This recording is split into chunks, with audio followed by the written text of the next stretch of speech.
Yo, what's up sa inyong lahat mga kayahay. So, shoutout nga pala sa inyong lahat. At shoutout din kay Mark Jude Lopos, yung ating follower na nag-request nitong Rusi Sigma 250 2025 edition. So, itong kulay niya guys is puti na may pinaghalong itim at pula sa decals niya, no? So, ito yung unit sa likod natin. So, ayan guys, umpisan natin dito sa kanyang headlight. Yan, yung kanyang headlight is dati pa rin yung kanyang design. So ito guys, yung merong parang letter W dito, no, na daytime running light. Ito yung kanyang low beam. At pag pinagsabay mo yung pag naka-high beam, sabay sila lahat, no. Ito nga pala guys, yung kanyang windshield is parang smoke brown. Yung kanyang windshield, ano, nakabalot nga pala siya ng plastic. Huwag na natin alisin para kita yung pagalitan. So ito guys, yung ganyang decals dito is pinaghalong pula at puti. Ito yung pangalan niya na Sigma 250. So dito yung linalagay yung kanyang side mirror magkabilaan. So ito nga pala guys na Sigma is naka-inverted telescopic port. So meron siyang oil cooler sa kanyang cooling system. Dahil itong unit na ito is carb type pa rin. So wala pa tayong nababalitaan na pwedeng ilabas ni Rusi na magiging FI na itong Rusi Sigma 250, ano. So yung kanyang front fender is matte black finish at meron siyang glitter effect. Tapos dito sa gilid is yan yung carbon type design sa kanyang gilid ng front fender, no. Siyempre naka-allen bolt na din yan. Tapos meron pa siya ditong reflector light sa gilid ng kanyang telescopic inverted port, no. Ayan guys, yung kanyang decals dito sa gilid. Ayan, pinaghalong itim, dark gray, pula dito sa kanyang fairings na puti. Tapos yung pangalan niyang Sigma is kulay dilaw. Ayan, yung 250 na kalagay, malaki yan, no. Ito yung kanyang signal light nga pala guys. Ayan, parang may DRL din yan nakasabay kapag nag-signal light tayo. Yung kanyang engine nga pala guys is glossy black at meron siyang glitter effect. At yung kanyang logo dito na R symbolizes for Rusi. At ganun pa rin, wala pa rin siyang kickstarter. Dahil battery operated po itong motor na ito, no. So napansin ko guys, meron pa rin siyang araro, yung tinatawag nating araro dito sa cooling ng makina. Yan, sa ilalim ng makina ng ating Rusi Sigma 250, ano. Tapos guys, ito yung kanyang driver footrest. Yan, para siyang automatic, no. Tapos yan, bakal sa ilalim or yung tawag nating alloy. Tapos may nakapatong lang na rubber. Tapos yung kanyang brake pedal. So dito na tayo guys sa kanyang footrest sa pillion o sa backride natin na footrest ito. Ayan guys, no, full metal alloy. Tapos dito yung kanyang muffler na malaki. Ayan pa rin yung signature muffler ni Rusi Sigma 250. So ayan, ito matte finish na itim. Tapos dito yung dark gray, glossy dark gray with glitter effect na finish sa kanyang pintura sa muffler, no. Medyo may konting gasgas lang pero okay lang yan.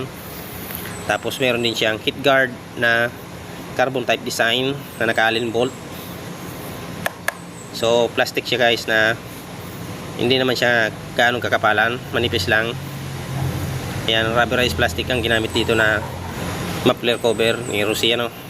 So dito na tayo guys sa kanyang tire size sa ulian, 140 70 by 17. So napakalaki. Ganun pa rin yung kanyang mags, signature mags ni Rusi Sigma 250. Tapos ito yung kanyang disc rotor sa hulihan. At naka-single pot caliper pa rin siya sa hulihan, ano, na preno. Ayan, yung adjuster nga pala guys ng dito sa swing arm ng Rossi Sigma 250 is Allen bolt na ang ginamit. So hindi na siya yung typical na ginagamit na tornilyo pang adjusting ano. Pero yun yung axle at yung nut ganun pa rin. Yung typical na ginagamit pa rin ano. So ayan guys, yung kanyang tail light, ayan, ganun pa rin yung kanyang design. Tapos ito yung kanyang grab bar dito sa gilid, nasa ilalim banda. At plastic siya na black matte finish. Tapos ito guys yung tail fender niya no. Makapal na plastic ang ginamit dito ni Rossi sa Sigma 250. As usual yung kanyang plate light, reflector, plate holder, naka-Allen bolt na no. Tapos yung rear fender niya lang is maiksi, hindi siya masyadong mahaba no. Tapos dito sa kanyang signal light is LED type, ganun pa rin ang ginamit ni Rossi. At ayan, flexible. So ito guys, meron din pala siyang belt na maliit na tire hugger kasabay na dito sa kanyang cover, sa chain cover ano. Tapos hindi pala siya tubular yung swing arm, malapad dito. Yan, ganyan kana kapal yung kanyang swing arm, makapal na bakal ang ginamit niya ni Rossi ano. So yung kanyang sprocket is 42 teeth. So hindi ko alam guys kung anong size yan. Tapos yung kanyang engine is 15 to 16 ang kanyang engine sprocket ano. Tapos dito yung kanyang cambio, yan yung tinatawag natin pasikwat. So isa lang ano o kalahati. Tapos syempre naka tubular side stand. So yun nga pala, wala talaga siyang center stand no? Dahil ito'y big bike ni Rossi, semi big bike nga pala kung tawagin. So ito yung left side cover ng kanyang makina. Ito nga pala is parang semi plastic, yan, matigas. So sa upuan guys is ganun pa rin ang ginamit ni Rossi. So dating model o sa mga naunang model ni Rossi Sigma 250 is ganito pa rin yung ginamit dito. Tapos syempre yung kanyang tangke same, ganun pa rin, iba-ibang nga lang na kulay. At yung embossed na pangalan na malaking Rossi dito is silver gray ang kulay. Kaya meron na siyang belt na ganito. Ito yung tank cap no. Sa tangke niya guys 14 to 17 liters ang capacity. So dito na tayo guys sa kanyang butterfly. Ayan, handlebar na malaki. At yung kanyang analog plus digital. So ganun pa rin ang ginamit ni Rossi ano dito sa Sigma 250 2025 edition. So dito na tayo guys sa kanyang handle grip, makapit sa kamay at napakalalim.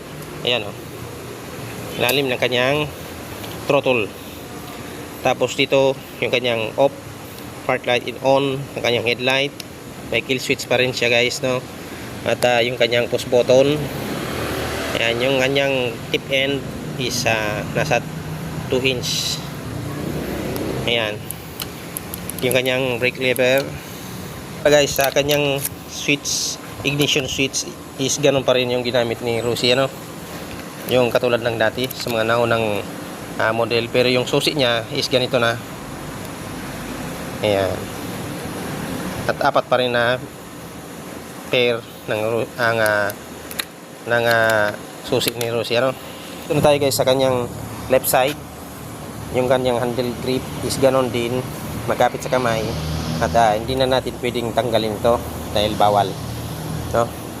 Clutch lever, sigurado malambot yan dahil katesting na ko yan nung una na malambot talaga ang clutch lever ni Rossi Sigma 250. Tapos guys, yung kanyang switches nga pala, so is ito, may passing light, yung low and high, may choke lever dito sa gilid, tapos yung signal light and busina. So overall guys, Napakaangas pa rin yung Rossi Sigma 250 ni Rossi ano. Kahit ngayong 2025 na. Ito ay isang kulay puti, glossy white. Tapos mayroon pa rin siyang pula at itim. Nang gusto magkaroon ng semi big bike ni Rossi, punta na lamang po kayo sa Rossi na malapit sa inyong lugar. Yung malapit dito sa Legazpi, puntahan nyo na lang po dito sa Rossi Legazpi, located at Maharlika Highway, Banyag, Caraga, Albay. So ito guys, well recommend ko ito sa inyo na gustong magka semi big bike ni Rossi, ano, ganitong brand. Salamat po sa inyong lahat, sa inyong panonood at suporta. God bless. Ride safe sa ating lahat at peace out.